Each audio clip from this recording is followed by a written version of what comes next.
तो खर्च झालेला नाही। शिवाय मागच्या काळामध्ये आंदोलनानंतर बच्चू भाऊ कडू यांनी एक शासन निर्णय शासनाकडून पारित करून घेतला, काय का दिव्यांगाचं पेन्शन जे 1500 होतं ते 2500 झालं पाहिजे, मान्यही झालं, मंजूरही झालं।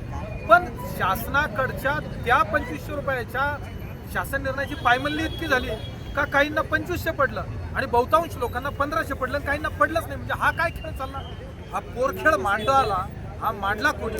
हे बिलं बनवणारे बाबू कोण आहे? हे सगळं इथं निदर्शनास यावं, जिल्हाधिकाऱ्यांच्या ते निदर्शनास आणून देण्यासाठी एवढ्या मोठ्या संख्येनं 200-200, 150 किलोमीटरवरून दिव्यांग इथं आलाय आणि तो न्याय घेतल्याशिवाय परतणार नाही असं म्हणतोय। आणि त्याच्या या म्हणण्याला आमचा समर्थनीय पाठिंबा आहे आणि आम्ही न्याय घेतल्याशिवाय इथून जाणार नाही।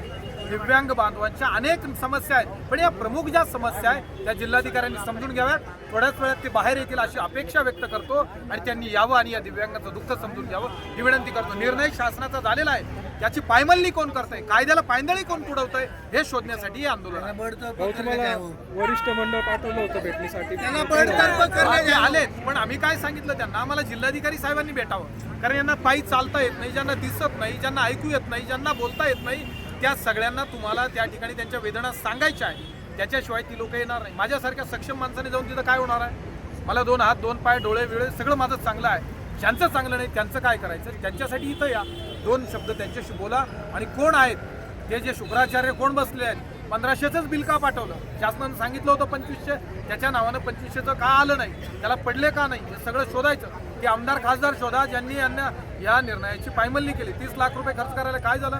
27 फेब्रुवारी 2023 पासून आतापर्यंत ते पैसे खर्च करायला आम्ही शासनाला भाग पाडू, त्या आमदाराला भाग पाडू, तरच आम्ही इथून उठू। जिल्हाधिकारी साहेब येणार आहे का? हो, आता त्यांनी सांगितलं आम्हाला येतोय, बघूया काय करतात ते नाही आले तर आम्ही मध्ये जाऊ, असं काहीतरी होईल। आपलं